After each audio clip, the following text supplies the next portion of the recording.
So hey guys, welcome back to a brand new video. तो कैसे हो कैसे आप लोग साथियों कैसा हो गाइजहरू how are you everybody अब आज चाहिँ अब सबै फुल फ्यामिली विदाउट ड्याड बिना फुल फ्यामिली अब बुवा जब छ ड्युटी त्यसैले बुवा जानुहुन्न सो हामी सबैजना चाहिँ जाँदैछौँ अब पशुपतिको सन्ध्या आरती पशुपतिनाथको सन्ध्या आरती हेर्नलाई guys so let's go guys so guys अब चाहिँ हामी होइन मिरसिटीको नेपाल मेडिकल हस्पिटलको बसमा कोटेश्वरसम्म जानेछौँ पशुपतिनाथसम्म जाँदैन कोटेश्वरसम्म जान्छ त्यहाँबाट कोटेश्वर झरेर कोटेश्वरबाट अर्को बस चढेर हामी पशुपतिनाथ जानेछौँ अब किन डाइरेक्ट बस भनिहाल्यो भन्नुहुन्छ भने हामीले अब मिरसिटीको बसमा जाँदाखेरि हामीले पे गर्नु पर्दैन के भन्छ फेयर दिनु पर्दैन द्याट्स द रिजन त्यसैले अब यहाँबाट डाइरेक्ट पनि गाडी पनि पाउँदैन अब यहाँबाट एकान्तसम्म जानुपर्छ पशुपति जानलाई त अब त्योभन्दा बरु यही बस्नु गयो कोटेश्वरसम्म गइन्छ कोटेश्वरसम्म गएर अनि त्यसपछि अर्को गाडीमा पशुपतिनाथ गइन्छ गाइस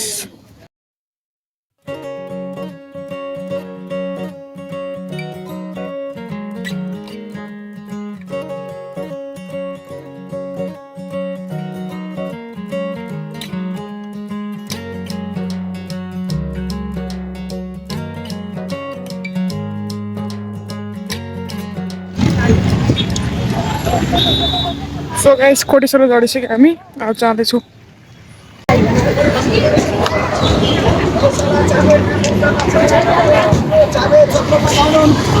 गौशाला बसेर बस्नु सिटहरू बस्नु पछाडि हाले पछाडि जाउँ सर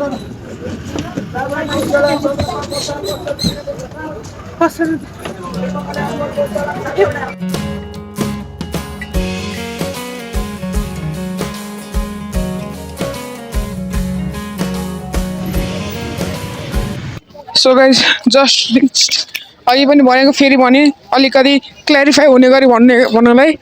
त्यहाँ अहिले इयरफोन लगाएर इयरफोनको माइकबाट बोलेको छु गाइस अब कति बजेर मम्मी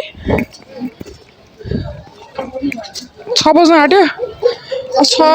सन्ध्या आरती हुन त अझै टाइम छ तर अहिले नै गएर बस्यो भने चाहिँ अब सिट बसी सन्ध्या आरती हेर्न पाउँछ अब घुम्ने हो भने चाहिँ अब उठी उभि हेर्नुपर्छ सन्ध्या आरती ल किन हाँसेको हँसै चाहिँ कति चाहिँ हेर्नु गाइस यो हाँसिरहेछ यो पूजा हाँसिरहेछ मेरो बहिनी पूजा हाँसिरहेछ मैले ब्लग बनाउँछु ब्लग बनाउँदैमा ब्लग बनाउँदैमा कोही हाँस्छ त मम्मी कोही पागलै हाँस्छ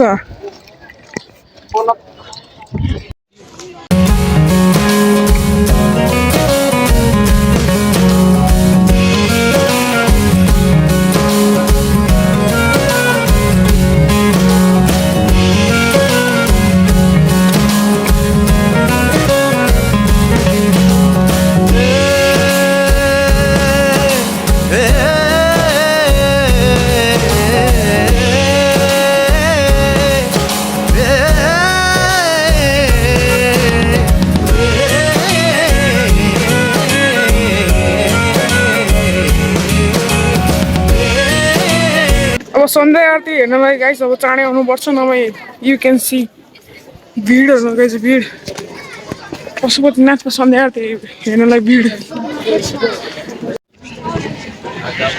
गाइस फाइनली चाहिँ अब बस्ने ठाउँ पाइयो अब मुख छ हेर नि त्यहाँ बाफ्रे